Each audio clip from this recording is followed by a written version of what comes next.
Hey there, subscribe to my channel and also press this bell icon so you never miss any update caused whenever we upload any new video.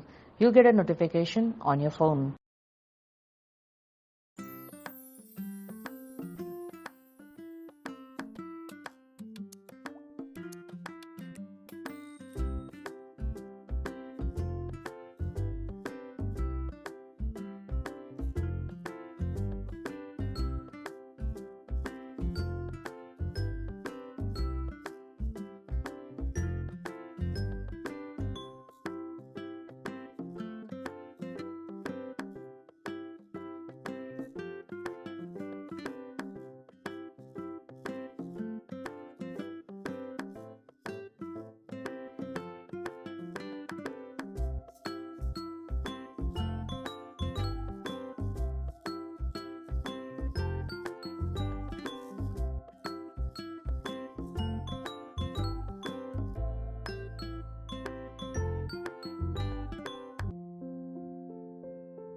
મારું નામ રેખા સપ્રે. મેં Delhi college of આર્ટથી fine આર્ટ્સનો course કરેલો, પણ વચ્ચે ઘણો બધો ગેપ થઈ ગયો અને કોરોના વખતે મને આ ઝેન્ટેંગલની થોડીક ગૂગલ ઉપરથી માહિતી જાણવા મળી અને મને એમાં ઇન્ટરેસ્ટ પડી ગયો. એટલે મેં ચાલુ કર્યું અને ધીરે ધીરે એમાં ઇન્ટરેસ્ટ વધતો ગયો, કારણ કે એમાં જે ટેંગલ્સ છે ઘણા બધા ઇમ્પ્રેસિવ છે અને એનું જે 3D ઇફેક્ટ છે એ મને બહુ જ ગમી ગયું. પછી મેં ધીરે ધીરે ટેંગલ્સની બધી પ્રેક્ટિસ કરી અને એને કમ્પોઝિશન્સ તૈયાર કર્યા. અને પછી એનું જે ઝેન્ટેંગલનું મેઇન કોન્સેપ્ટ શું છે કે ગ્રેટિટ્યૂડ એન્ડ એપ્રિસિએશન, એ બે એના મેઇન જે આવે છે. તમે ગ્રેટિટ્યૂડથી આર્ટવર્ક ચાલુ કરવાનું અને એપ્રિસિએશનથી એને કમ્પ્લીટ કરવાનું. અને એ કોરોના પતી ગયા પછી મને એના પ્રત્યે વધારે લાગણી થઈ ગઈ, વધારે, કારણ કે આપણે બધા જે પરિસ્થિતિમાંથી પસાર થયા એમાંથી ગ્રેટિટ્યૂડ અને એપ્રિસિએશન આ બે મહત્ત્વના ભાગ હતા. અને પછી મને એમાં ઇન્ટરેસ્ટ વધતો ગયો અને મેં આર્ટવર્ક ચાલુ કર્યા બધા બનાવવાના. અને બાકી બધા પછી મારા ઘરના લોકોએ, સાહેબે મને બહુ એન્કરેજ કર્યો. અને પછી વિનય પંડ્યા સાહેબે તો અમને મારી બહુ જ હેલ્પ કરી. તૃપ્તિબેન જોડે ભેટ કરાવી આપી. એમને પણ મને કીધું કે સરસ છે વર્ક, તમે એક્ઝિબિટ કરો. એટલે મેં એક્ઝિબિશન આજે કર્યું છે.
હું છું વિનય પંડ્યા.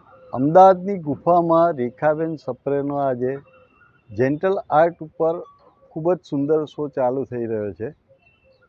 તેઓએ દિલ્હીથી ફાઇન આર્ટ્સ કરેલું છે અને ત્યાર પછી કોમર્શિયલ આર્ટમાં તેઓએ ઘણું બધું કામ કર્યું.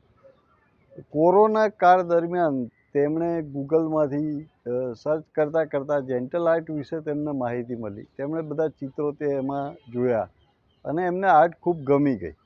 એના વિશેની સંપૂર્ણ માહિતી મેળવ્યા બાદ એમણે આ આર્ટને ચાલુ કરી અને હાલમાં અમદાવાદની ગુફામાં એમનો શો એમણે યોજ્યો છે. આ આર્ટ ઓરિજિનલ જાપાનમાં શોધાઈ હતી અને ત્યાર પછી અમેરિકાના 2 જણે આને ખૂબ જ હાઇલાઇટ કર્યું અને ડેવલપ કરી આર્ટને. આ આર્ટ રિયલમાં મેડિટેશન અને માઇન્ડની એકાગ્રતા માટે શોધવામાં આવી હતી કે જે કન્ટિન્યુઅસ એમાં કામ કરતાં તમે એકાગ્રતા મેળવો છો અને મેડિટેશન પણ થાય છે. એટલે આધ્યાત્મિકમાં અથવા કોઈ એવા કામની અંદર જો તમારે ડેવલપ થવું હોય તો એના માટેની આ એક ખૂબ જ સારી પ્રેક્ટિસ તરીકેની આર્ટ છે. આની અંદર તમે ખૂબ જ વિશાળતા છે. એમાં તમે કોઈ પણ પ્રકારની આર્ટને રજૂ કરી શકો છો આ પદ્ધતિની અંદર.